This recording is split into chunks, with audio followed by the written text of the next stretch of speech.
ମୁଁ କାହା ପାଇଁ ଭଲ ତ ଆଉ କାହା ପାଇଁ ଖରାପ। ସତ କଥା ହେଲା ମୋତେ ଯିଏ ବୁଝିଛି ମୁଁ ତା ପାଇଁ ଭଲ, ଆଉ ଯିଏ ମୋତେ ବୁଝିନି ମୁଁ ତା ପାଇଁ ଖରାପ।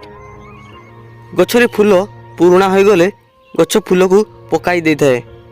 ଠିକ୍ ସେହିପରି ସମ୍ପର୍କ ପୁରୁଣା ହୋଇଗଲେ ମଣିଷ ତାକୁ ପାଦରେ ଆଡ଼ାଇ ଦିଏ। ଜୀବନରେ ଏକା ରହିବା କଷ୍ଟ ହୋଇନଥାଏ, ହେଲେ କେହି ଜଣେ ଯଦି ସାଥୀ ହୋଇ ଅଧା ବାଟରେ ହାତ ଛାଡ଼ି ଦିଏ ତାହେଲେ ବହୁତ କଷ୍ଟ ହୋଇଥାଏ।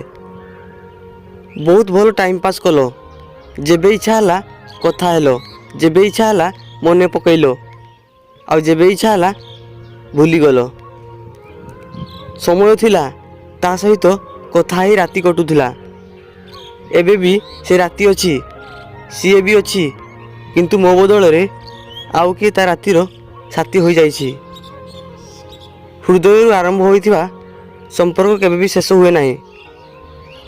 ଭାଗ୍ୟରେ ଥିଲେ ସେହି ସମ୍ପର୍କ ସାଥିରେ ରହିଥାଏ, ଭାଗ୍ୟରେ ନଥିଲେ ବି ହୃଦୟରେ ସବୁଦିନ ପାଇଁ ଘର କରି ରହିଯାଏ।